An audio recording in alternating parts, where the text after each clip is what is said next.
Rasulillah Nabiyina Muhammadin wa alihi wa sahbihi wa man walah. Asyhadu an la ilaha illallah wahdahu la syarikalah wa asyhadu anna Muhammadan abduhu wa rasuluh, amma ba'd. Kemudian ya akhi, di antara amalan penebus dosa itu saum, berpuasa, baik puasa Ramadan maupun puasa sunnah. Nabi sallallahu alaihi wasallam bersabda tentang puasa Ramadan dalam hadis riwayat Bukhari dan Muslim, "Man shama Ramadhana imanan wa ihtisaban, ghufira lahu ma taqaddama min dhanbi."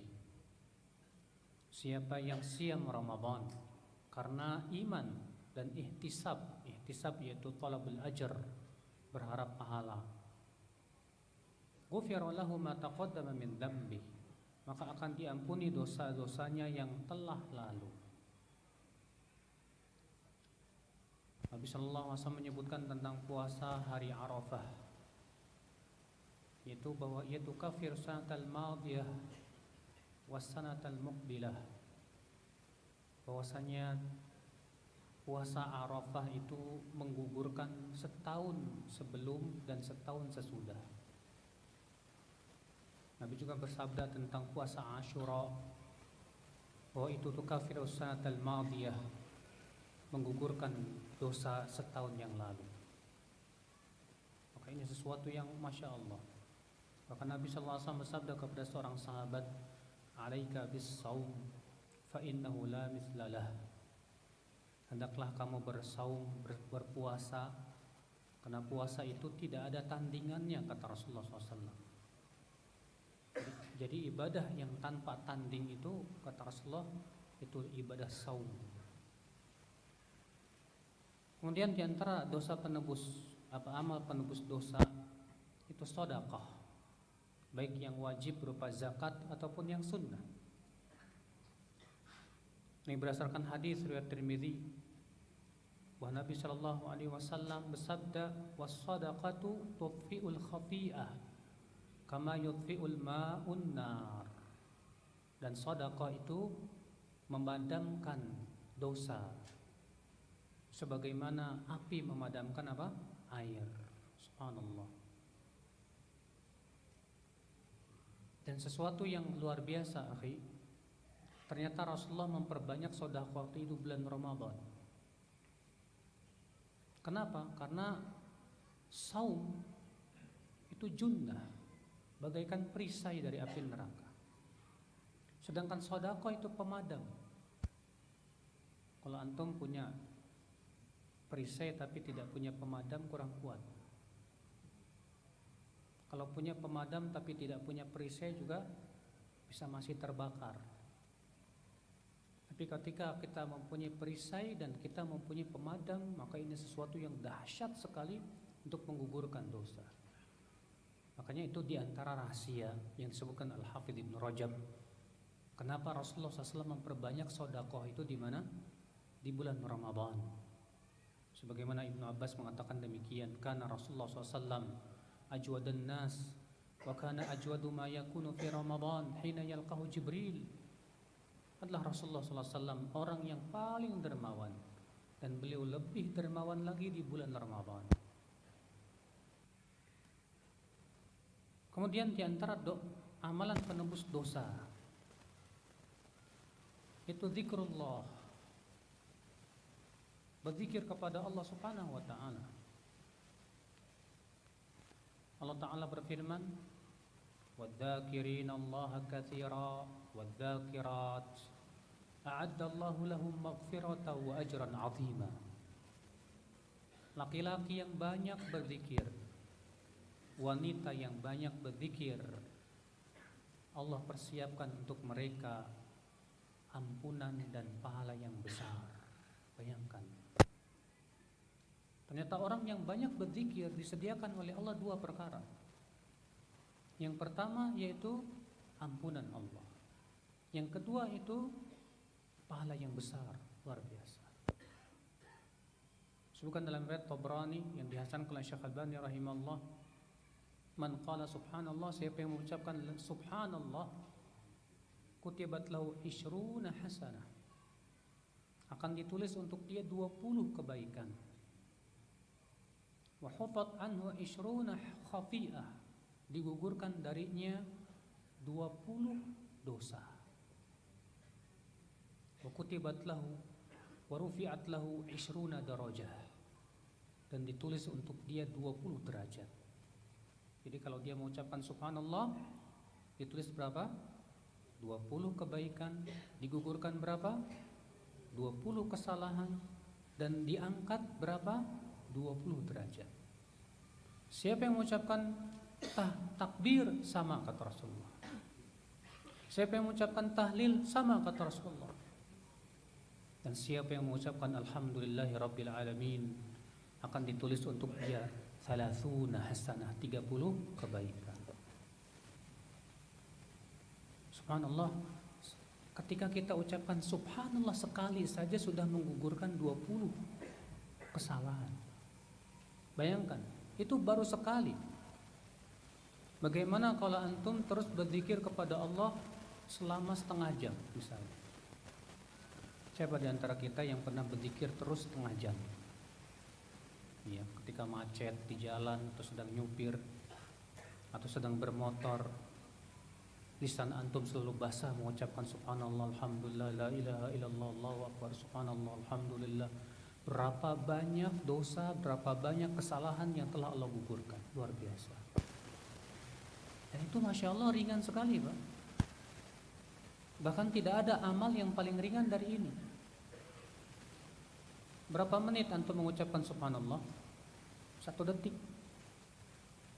Semua kita mampu mengucapkan subhanallah, alhamdulillah, la ilaha illallah, Allahu akbar.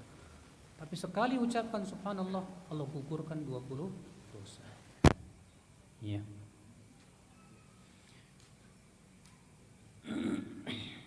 Ikhwata Islam azani Allah wa iyyakum.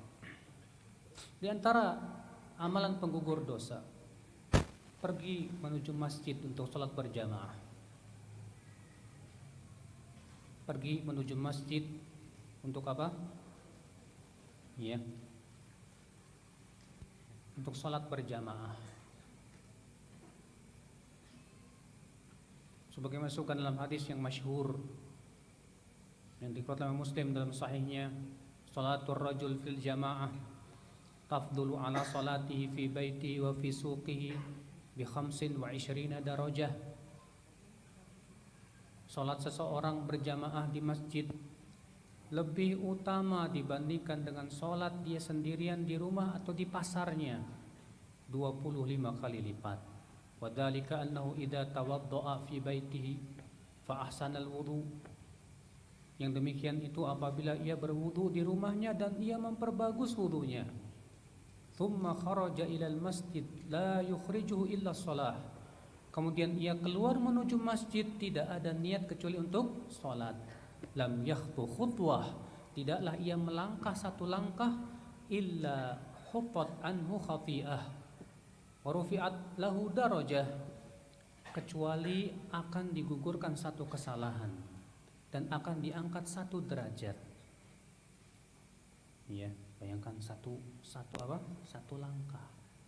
Rumah antum ke masjid berapa meter, akhi? 50 meter. 1 langkah antum berapa? 1 meternya berapa langkah? 3 langkah. Berarti 3 kali 50 berapa? 150. Bulak balik berapa? 300. Itu baru 1 kali sholat. Kali 5 kali sholat berapa?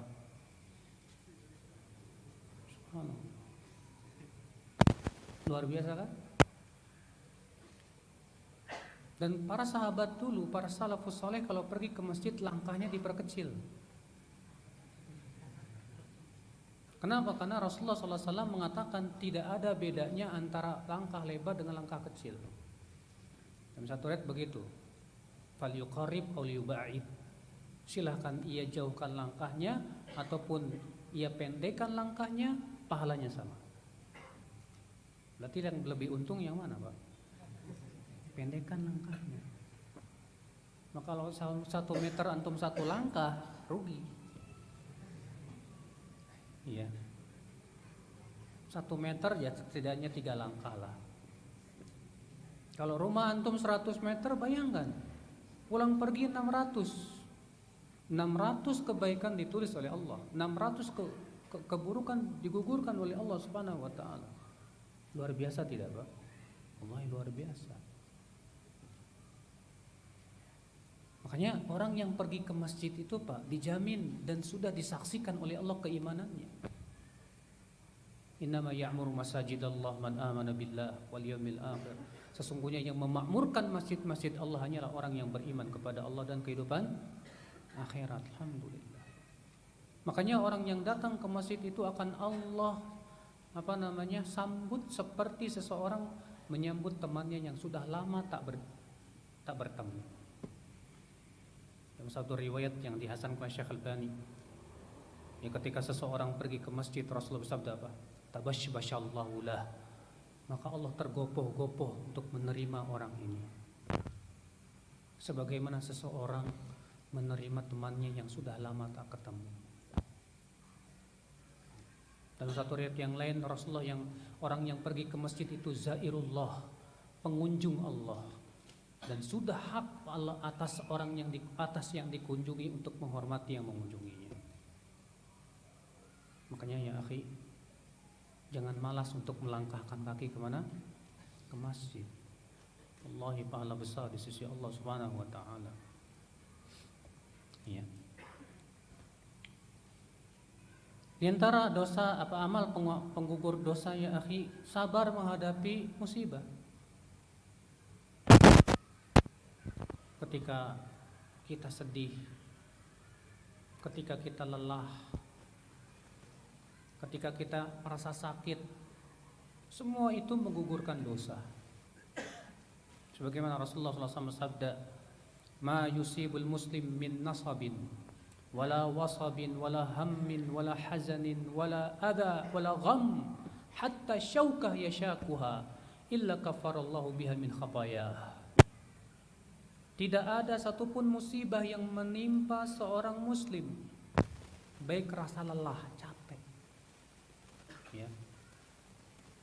Demikian pula kegundahan dan kegelisahan. Demikian pula kesedihan. Demikian pula kesakitan.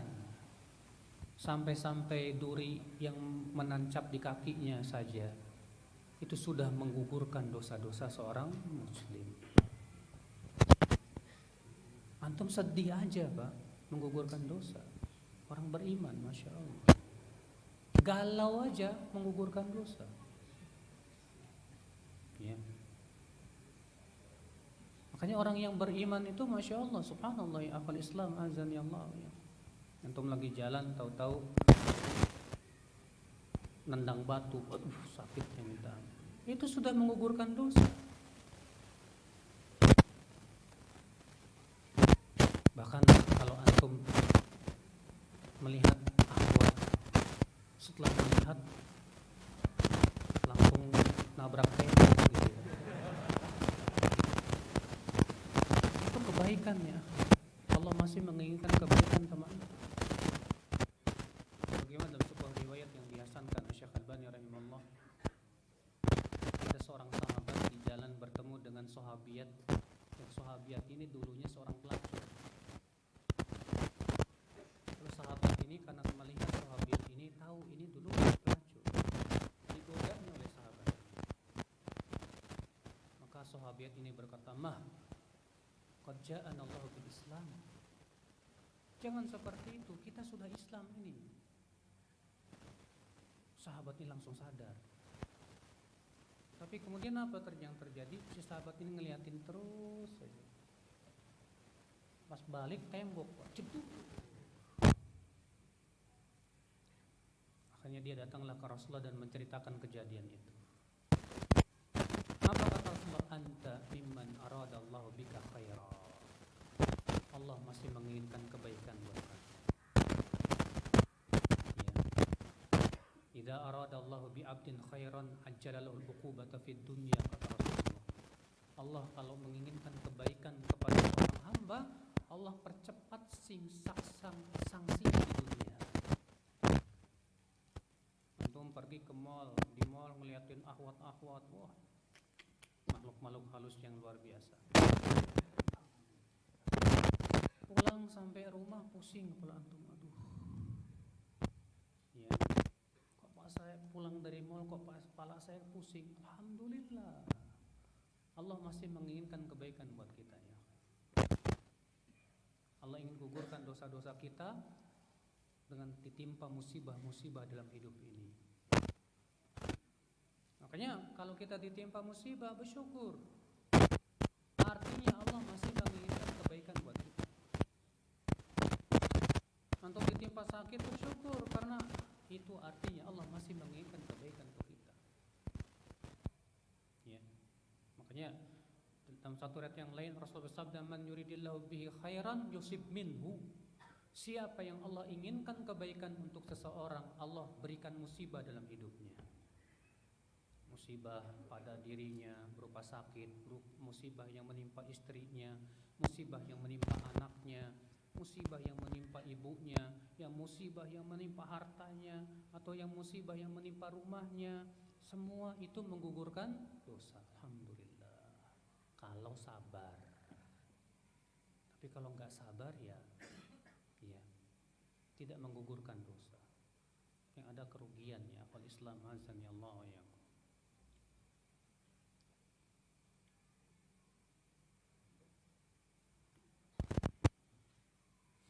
Kemudian di antara menggugur dosa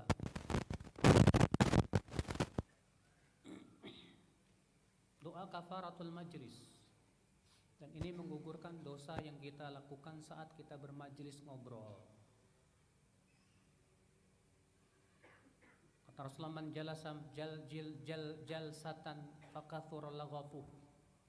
Faqala qabla an yaquma min majlisi dzalik subhanakallahumma rabbana wa bihamdika subhanakallahumma wa bihamdik asyhadu an la ilaha illa anta astaghfiruka wa atubu ilaik illa ghufira lahu ma kana fi majlisi dzalik. Siapa yang duduk di sebuah majlis dan ia banyak ngomongnya, ngobrol. Kadang-kadang lagi ngobrol Pak, tak terkontrol. Apalagi kalau ngomongin akhwat atau poligami, wah udah rame. Ya. Kadang kita bercanda, tapi ternyata tidak terasa menyakiti hati. Maka kata Rasulullah, siapa yang duduk di sebuah majelis dan ia banyak bicaranya,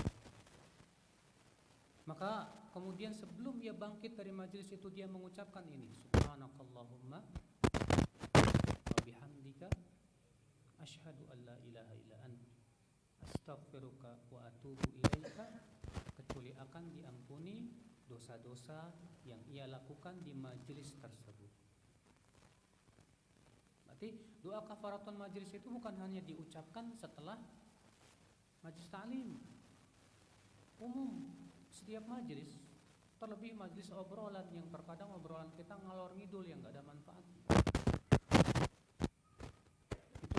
Itu ya sangat bermanfaat sekali dalam Islam dan Allah. Sebab kalau kita ternyata duduk di majelis ngobrol dan ternyata di majelis ngobrol tersebut kita tidak berzikir kepada Allah, tidak bersalawat kepada Rasulullah, tidak pula menutup dengan doa kafaratul majelis, kata Rasulullah, pertama itu akan menjadi penyesalan pada hari kiamat.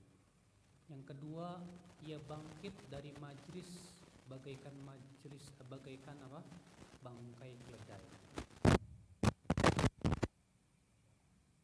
Dalam hadis yang diriwayatkan Imam Abu Daud dan yang lainnya, ma jalasa qaumun majlisan la yadhkurunallaha ta'ala fi wa la yadhkuruna illa kanat 'alaihim tira yaumal qiyamah. Tidaklah suatu kaum duduk di sebuah majelis, ketika mereka duduk-duduk ngobrol itu mereka tidak berzikir kepada Allah, tidak bersalawat kepada Rasulullah, kecuali akan menjadi penyesalan nanti pada hari kiamat. Insya'a adzabah wa insya'a ghafarlah. Jika Allah kehendaki, Allah akan azab dia, dan jika Allah kehendaki, Allah akan maafkan. Sehingga sebagian ulama mengatakan ini menunjukkan bahwa majelis yang kosong dari zikir itu jadi dosa. Sebab Rasulullah mengatakan jika Allah mau, Allah akan azab dia, dan jika Allah mau, Allah akan maafkan dia. Dan seperti ini tidak mungkin kecuali untuk dosa ya akal Islam.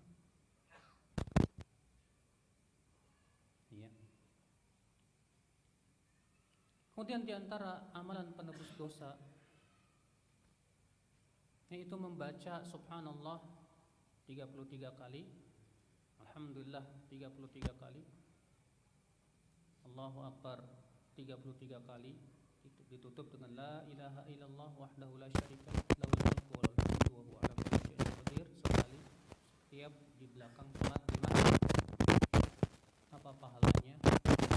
Diampuni dosanya walaupun sebanyak buih. Membaca juga subhanallahi wa bihamdih setiap pagi dan petang 100 kali.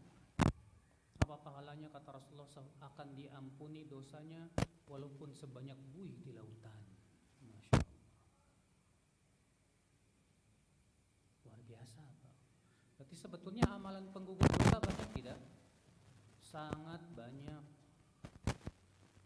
Ini kasih sayang Allah Pak kepada kita. Karena Allah tahu yang namanya manusia itu tidak lepas dari dosa. Maka Allah sediakan kepada kita banyak sekali amalan-amalan untuk menggugurkan dosa. Ini kasih sayang Allah, kasih sayang Allah kepada kita ya. Maka dari itulah pergunakan ya akhi amalan-amalan tersebut untuk betul-betul menggugurkan dosa, menggugurkan dosa, menggugurkan dosa, supaya kita kembali kepada Allah dalam keadaan kita tidak membawa dosa. Iya.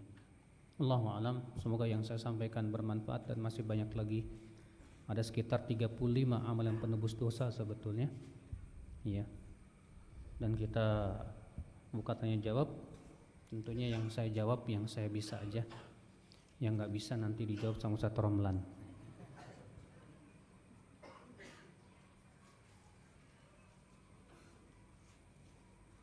Bagaimana kiat supaya setiap ibadah saya memiliki rasa nikmat dan membakar di hati? Membakar, lezat gitu Pak, jangan membakar ya. Bagaimana caranya supaya ibadah itu terasa nikmat? Rasulullah SAW bersabda, "Thalathun man kunna fihi wajada bihinna halawatal iman." Ada 3 perkara, siapa yang 3 perkara ini ada pada diri seseorang, dia akan merasakan manisnya iman. Imam Nawawi ketika menafsirkan makna manisnya iman, artinya ia akan merasakan lezatnya keimanan dan lezatnya ketaatan. Apa 3 perkara itu? An yakunallahu wa rasuluhu ahabba ilaihi mimma siwahuma. Allah dan Rasulnya lebih ia cintai dari segala-galanya. Apa yang kedua?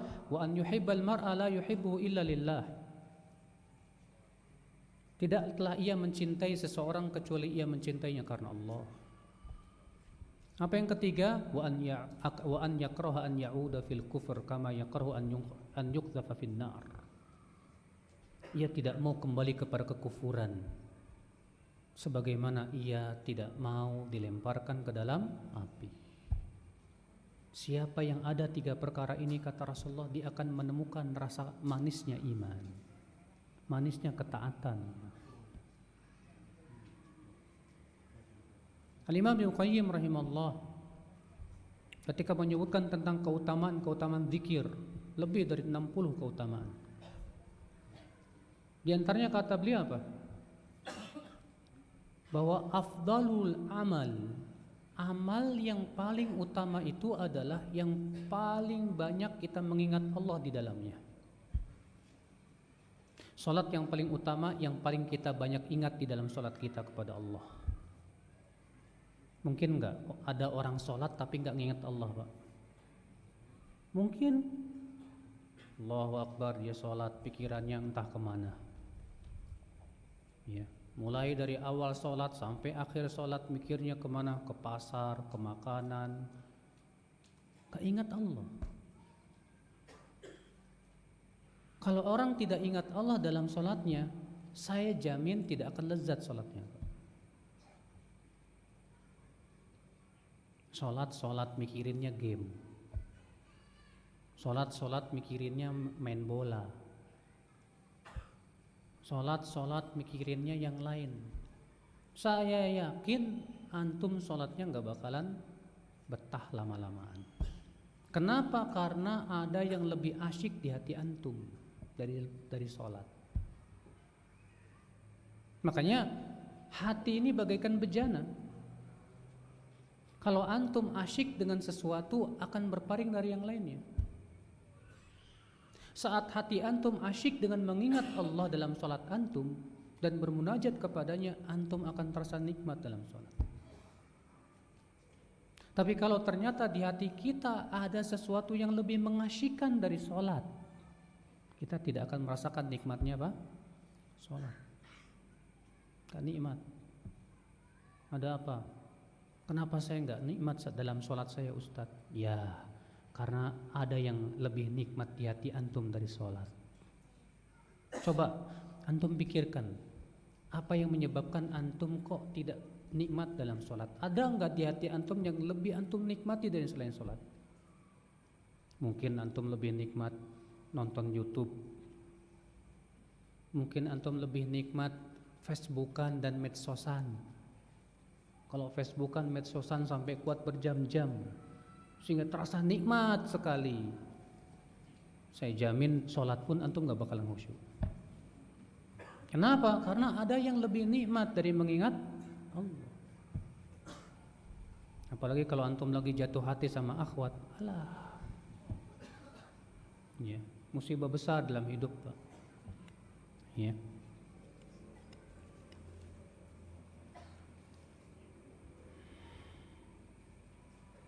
Bagaimana status hadis, ya Allah, siapa saja yang memimpin urusan umatku ini yang kemudian ia menyayangi mereka, maka sayangilah ia, dan siapa saja yang menyusahkan mereka, maka susahkan ia. Ini hadis sahih. Ya. Karena banyak bermunculan di medsos dengan judul mendoakan keburukan bagi pemimpin zalim adalah sunnah yang terlupakan. Ya akhi, bedakan mendoakan secara umum dengan mendoakan secara individu. Ini kan doa yang sifatnya apa? Umum, yang menunjukkan akan kasih sayang Rasulullah kepada umatnya. Ya Allah, siapa saja dari umatku yang dijadikan pemimpin lalu ia menyusahkan rakyatnya, maka susahkan dia. Umum tidak. Bisa enggak dibawakan kepada untuk individu tertentu? Jawab tidak. Kalau kita mendoakan secara umum saja, ya Allah, berikanlah kepada pemimpin-pemimpin yang zalim itu agar engkau sempitkan mereka, enggak masalah. Tapi untuk mendoakan secara individu, maka kita katakan, akhi, yang lebih baik kita doakan kebaikan. Kenapa? Karena kalau antum doakan keburukan, apa manfaatnya coba? Contoh misalnya, antum mendoakan, ya Allah, mudah-mudahan ya pemimpin saya ini mati misalnya. Oke, Allah kabulkan doamu, kira-kira penggantinya yakin lebih baik apa lebih buruk? Belum tentu ya, belum tentu. Ya. Kita ingin pemimpin kita baik, tapi Allah sudah berjanji bahwa Allah akan memberikan untuk orang zalim pemimpin yang zalim juga. Allah berfirman, wa kadzalika nuwalli ba'dadh-dhalimina ba'dhan bima kanu yaksibun. Demikianlah kami berikan kepada orang zalim pemimpin dari yang zalim. Tapi kalau kita doakan kebaikan, kan ternyata Allah kabulkan, kebaikannya buat siapa? Buat kita semuanya ya. Makanya asar-asar dari para ulama salaf yang mengatakan, kalau aku punya doa yang mustajab, aku akan doakan pemimpin, karena kemaslahatan mereka, kemaslahatan untuk umat Allah. Ya. Makanya akhul Islam azani Allah wa ya. Cobalah kita lihat apa maslahatnya kita mendoakan keburukan. Oke lah, dia pemimpin yang zalim. Hajjaj bin Yusuf. Hajjaj bin Yusuf tahu? Dia sudah membunuh 120.000 kaum muslimin, memenjarakan 80.000 kaum muslimin, di antaranya 30.000 wanita. Ketika Al-Hasan Basri mendengar orang yang mendoakan kecelakaan untuk hajjaj, apa kata Al-Hasan Basri? Jangan kamu lakukan itu, karena aku khawatir jika Allah kabulkan doamu, ternyata penggantinya kera dan babi. Artinya dari mana kamu tahu dan yakin bahwasanya penggantinya akan lebih baik? Silakan contoh aja Pak, ketika dulu Pak Soeharto di demo besar-besaran, matanya itu pemimpin yang zalim, katanya togut, lengserlah ia. Keadaan semakin baik apa semakin buruk? Ambil pelajaran itu. Tapi banyak yang tidak mau mengambil pelajaran. Alhamdulillah kita diberikan pemimpin tidak sekejam Fir'aun, Pak. Fir'aun memutuskan untuk membunuhi anak-anak Bani Israel. Dalam keadaan seperti itu, bayangkan Pak, Nabi Musa mengatakan apa? Isbiru, sabarlah. Innal arda lillahi yurithuha may yasha. Sesungguhnya bumi itu akan diwariskan kepada siapa yang Allah kehendaki. Apa jawab Bani Israel? Udhina min qabli an ta'tiyana min ba'di ma ji'tana. Kami ini sudah diuji sebelum kau datang, setelah kau datang. Artinya, Pak, akhlak Bani Israel disuruh sabar, gak mau. Bapak tahu tidak, Pak? Ketika Banu Abbasiyah dipimpin oleh As-Saffah dan dia berhasil menghancurkan Banu Umayyah, disebutkan bahwa ia setiap harinya menyembelih 80 orang Banu Umayyah, lalu minum-minum di atas bangkai-bangkai mereka. Pemimpin kita enggak seperti itu kan? Alhamdulillah. Bapak tahu tidak Pak, ketika dunia Islam dikuasai oleh Banu Fatimiyah Syiah, ribuan jemaah haji dibunuh, sampai sumur Zam-Zam merah dengan darah. Ada seorang ulama, saya lupa nama ulama itu, dia mencaci pemimpin Banu Fatimiyah itu, ditangkap, lalu diputuskan supaya dia dibunuh. Ternyata Argojonya enggak mau. Ternyata apa? Datanglah Algojo Yahudi, dikulitin sedikit-sedikit.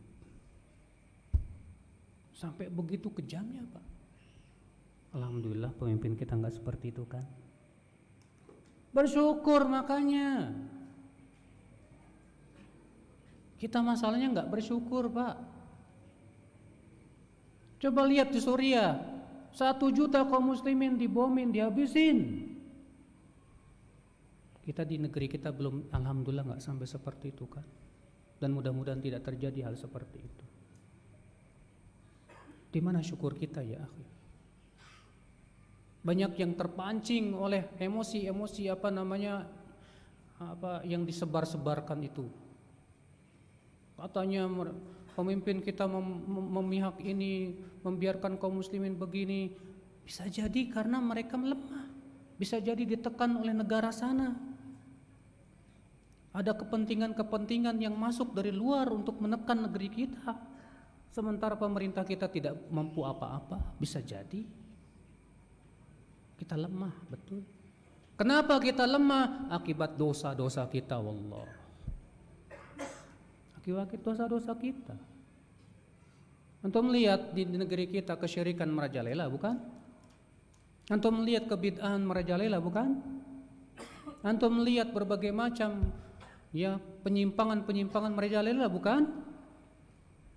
Jangan merasa aneh Pak, kalau ternyata Allah berikan pemimpin yang tidak sesuai dengan harapan kita. Yang udah ngaji dengan yang belum ngaji berapa sih? Makanya dari itulah ya akhi, sekarang ini yang harus kita lakukan perbaikan masyarakat.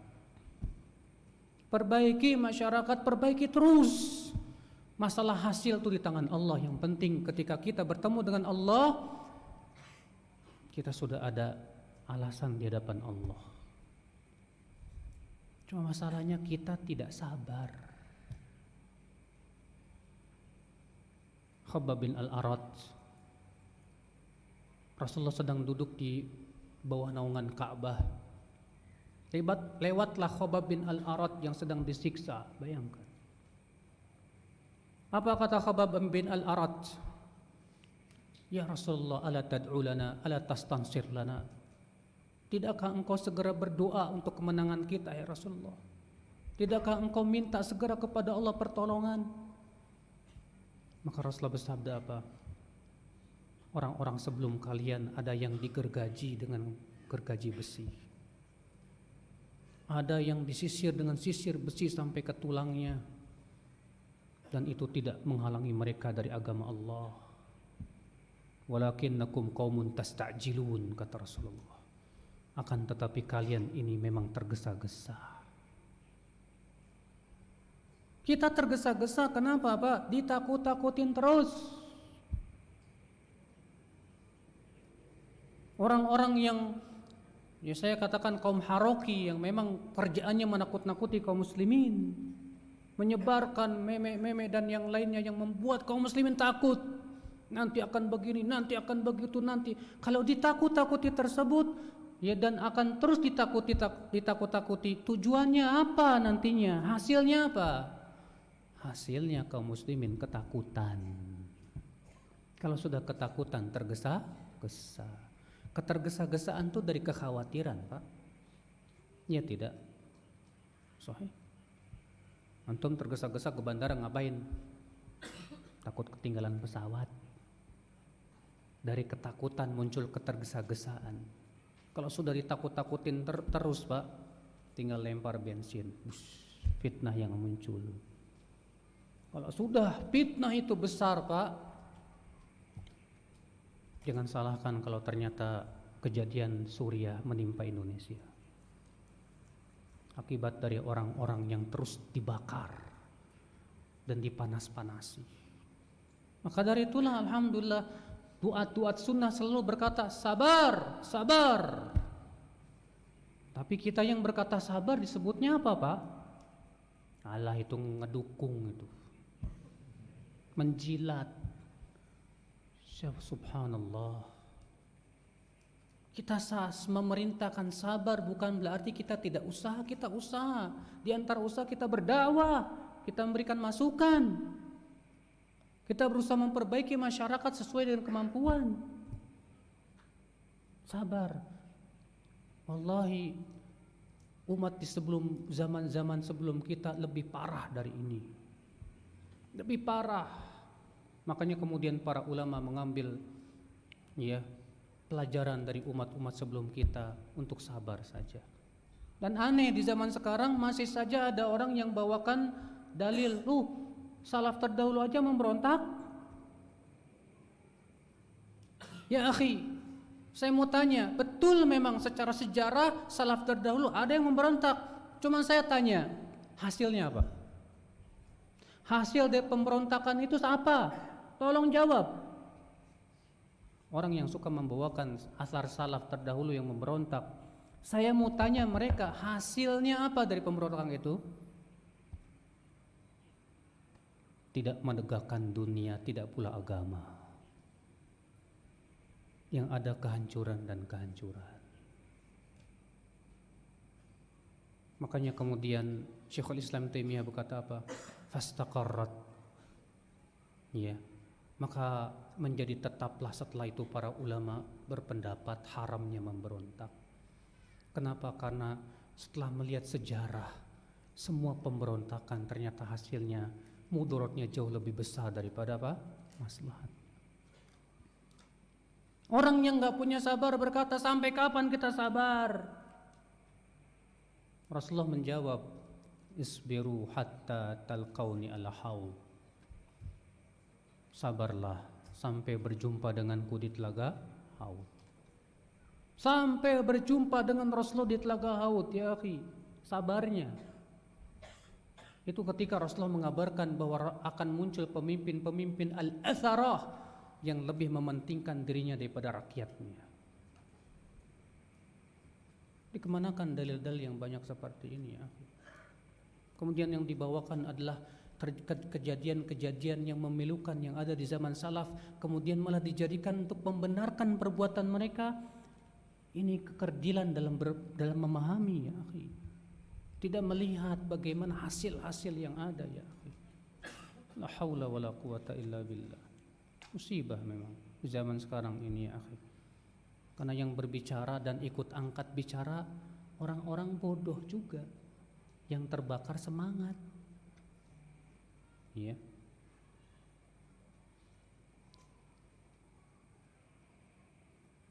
Bagaimana kiat istiqomah dalam taubat Ustadz?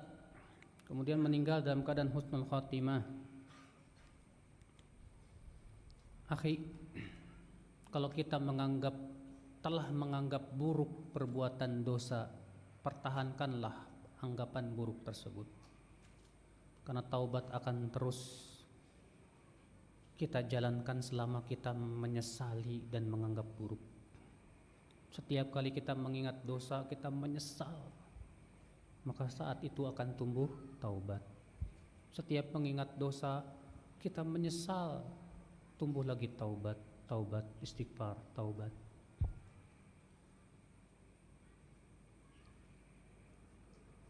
Kemudian ya akhi, agar kita istiqomah dalam taubat, jangan berteman dengan orang-orang yang bisa menjerumuskan kepada dosa.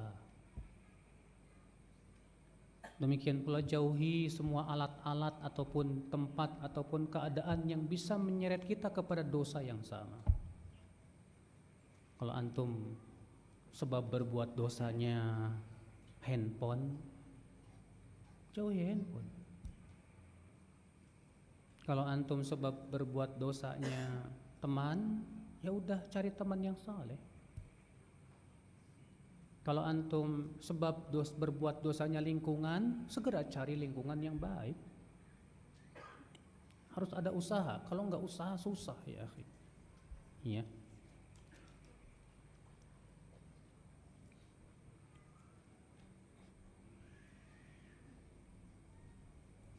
Bagaimana cara minta ampunan untuk orang tua yang sudah meninggal? Kan dalam ayat-ayat Allah menyebutkan, Rabbighfirli wali walidayya walil mu'minina yaumal yaqumul hisab. Ya Allah, ampunilah aku dan kedua orang tuaku dan kepada kaum mukminin. Allah juga berfirman, Rabbirhamhuma kama rabbayani shaghira. Ya Allah, sayangilah keduanya sebagaimana keduanya menyayangiku di waktu kecil. Ya. Itu bisa kita lakukan demikian.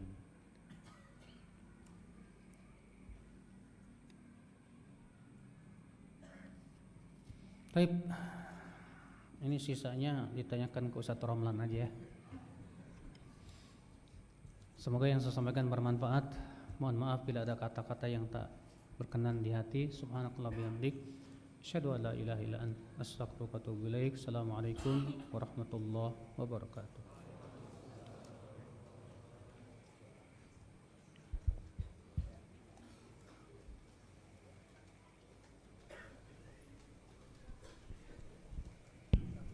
Waalaikumsalam warahmatullahi wabarakatuh. Jazakallahu khairan. Kita